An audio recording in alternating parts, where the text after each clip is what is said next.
திருச்சிற்றம்பலம். தென்னாடுடைய சிவனையை போற்றி, எந்நாட்டவருக்கும் இறைவா போற்றி. அனைவருக்கும் வணக்கம்.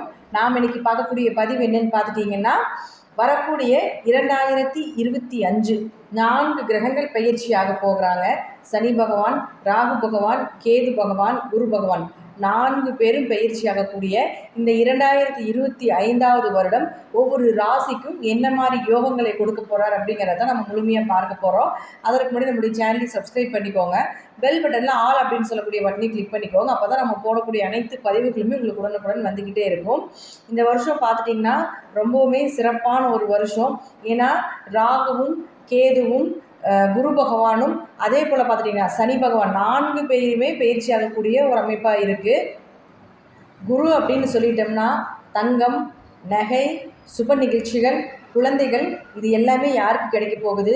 கேது அப்படின்னு சொன்னோம்னா அருளை கொடுக்கக்கூடியவர், இறை பக்தி, ஞானம், முக்தி, பிரபஞ்சம் இதெல்லாமே கொடுக்கக்கூடியவர் கேது பகவான்.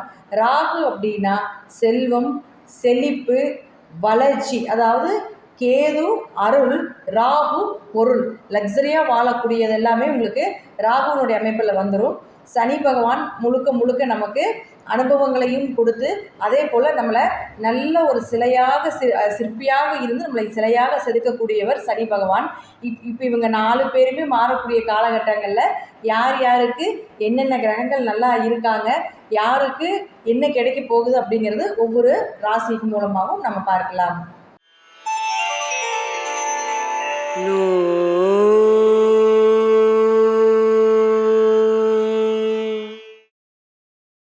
மகரம், மகர ராசிக்குண்டான 2025 மகர ராசிக்காரர்களுக்கு ரொம்ப சந்தோஷமான வருடம். ஆனால் வருத்தமும் இருக்கும் அப்படிங்கிறது உண்டு. ஏன்னா ஏழரை சனி நடக்கிறப்போ உங்களுக்கு நிறைய அனுபவங்களை கொடுத்துருப்பார், நிறைய கஷ்டங்களை கொடுத்துருப்பார். இது ஃபர்ஸ்ட் ரவுண்டுக்கு. இதே செகண்ட் ரவுண்டாக இருந்திருந்தாருன்னா மிகுந்த பண வளர்ச்சி, தொழில் வளர்ச்சி, அதே போல் வீடு மனை சொத்து சுகங்கள், பெயர் புகழ் இதெல்லாமே ரெண்டாவது சுற்றுக்கு கொடுத்துருப்பார். இதே 3வது சுற்றாக ஏழரை சனி நடந்திருந்தால் நோய் நொடிகளை கொடுத்து ஒரு பண இழப்புகளை கொடுத்து சில அவமானங்களையும் கொடுத்துருப்பார். இது 3வது சுற்றுல நடந்திருக்கும். அதனால ஒவ்வொருத்தருடைய வயதுக்கு தகுந்தது போலவும் ஒவ்வொருத்தருடைய ஜாதக தசாபுத்திக்கு தகுந்தது போலையும் சனி பகவான் கோச்சாரப்படி சில விஷயங்களை செஞ்சிருப்பார்.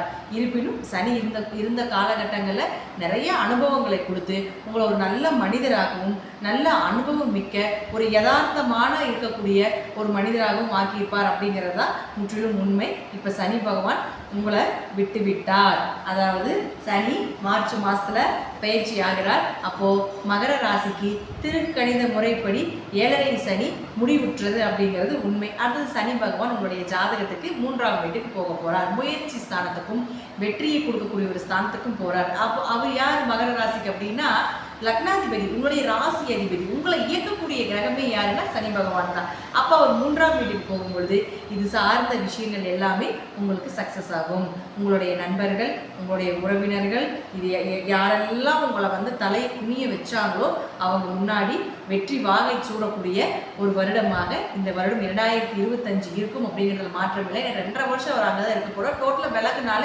அப்படியே ஒவ்வொரு ஸ்டெப்பாக நீங்கள் மேலே வந்துக்கிட்டு தான் இருப்பீங்களே தவிர உங்களுக்கு டிராபேக் கீழே இறங்கக்கூடிய ஒரு சூழ்நிலைகளை சனி பகவான் எக்காலத்திலும் உங்களுக்கு கொடுக்க மாட்டார் அப்படிங்கிறது தான் நம்ம இந்த 2025 தெரிஞ்சுக்கக்கூடிய ஒரு விஷயமா இருக்கு.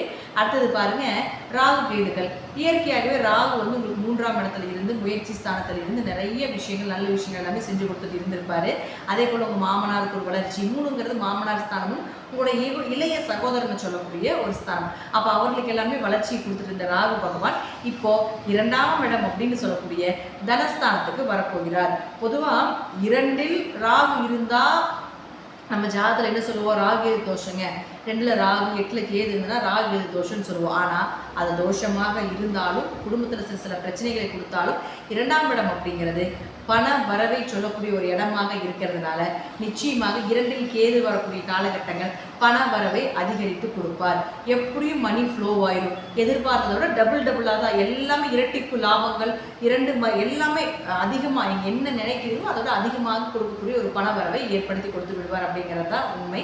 அடுத்தது கேது பகவான். இந்த கேதுவை பொறுத்த வரைக்கும் பார்த்துட்டிங்கன்னா இந்த கேது 8ஆம் வீட்டுக்கு வரப்போகிறார். 8ல் கேது வரும்போது கொஞ்சம் வயிறு உபாதைகள், கொஞ்சம் ஜீரணமாகாமல் இருக்கிறது, குடலில் புண்ணு வர்றது, அல்சர் வர்றது, ஆசன வாயு பகுதிகளில் பிரச்சனைகள் ஏற்படுது. 8ல் கேது வந்ததுன்னா அது நோய் தொற்றை கொடுக்காம அது போகிறதே கிடையாது. சில அவமானங்கள்.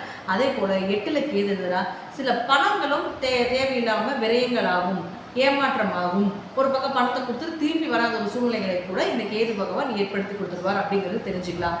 ராகு எந்த அளவுக்கு பணம் கொடுத்தாலும் கேது அதற்கு ஈக்குவலாக ஏதாவது ஒரு சின்ன பண இழப்புகளையும் ஏற்படுத்தி கொடுப்பார் அப்படிங்கிறது முற்றிலும் உண்மை. இதுதான் நம்ம ராகு கேது தோஷங்களாக சொல்லுவோம். யோகத்தை கொடுத்தாலும் எந்த கிரகம் யோகத்தை கொடுத்தாலும் ஒரு பாதகத்தையும் ஒரு கெடுதலையும் கொடுக்காம போகாது அப்படிங்கிறது உண்மை.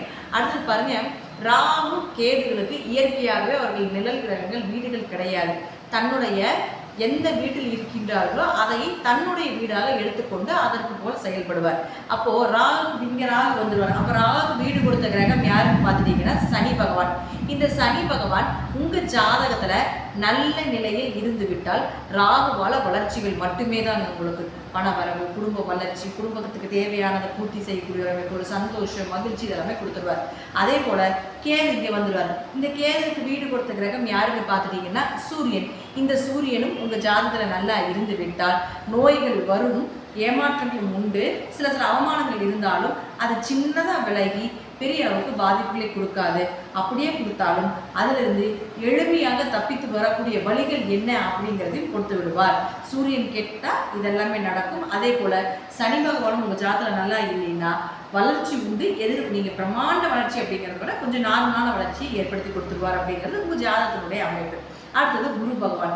இந்த குருவை பொறுத்த வரைக்கும் பார்த்துட்டீங்கன்னா 5ஆம் வீட்டிலிருந்து அவங்க ராசியை மே மாதம் வரைக்கும் பார்க்குறாரு. அப்போது சுப நிகழ்ச்சிகள், ஒரு நல்ல காரியம் பண்ணுறது, நகை வாங்குறது, பணம் சார்ந்த விஷயம் எல்லாமே மே வரைக்கும் வச்சுக்கோங்க. அதற்கப்புறம் பார்த்துட்டிங்கன்னா குரு போய் 6ல் மறைகிறார்.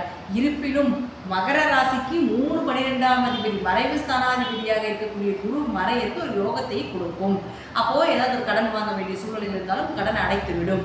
அல்லது உங்களுக்கு 6ஆம் இடத்துக்கு குரு வரக்கூடிய காலங்கள் ஏதாவது ஒரு நோய் தொற்றுகளோ, ஒரு மருத்துவ செலவுகளோ, ஒரு வேலை வாய்ப்புகள், ஏன்னா 6ஆம் இடங்கிறது வேலையை சொல்லக்கூடிய ஒரு இடம். அப்போ வேலை வாய்ப்புகள் கூட கிடைப்பதற்கு வாய்ப்புகள் உண்டு. 12ஆம் அதிபதி 6க்கு போகும் பொழுது உங்களுக்கு வெளிநாட்டில் ஏதாவது வேலை தேடிட்டு இருக்கீங்க, வெளியூர்ல ஏதாவது வேலைக்காக ட்ரை பண்ணிட்டு இருந்தீங்கன்னா இந்த குரு அதாவது குரு 6க்கு போனதுக்கு அப்புறம் தேடுங்க. கண்டிப்பாக கிடைப்பதற்குண்டான வாய்ப்பை 100க்கு 200% கொடுப்பார் அப்படிங்கிறது உண்மை.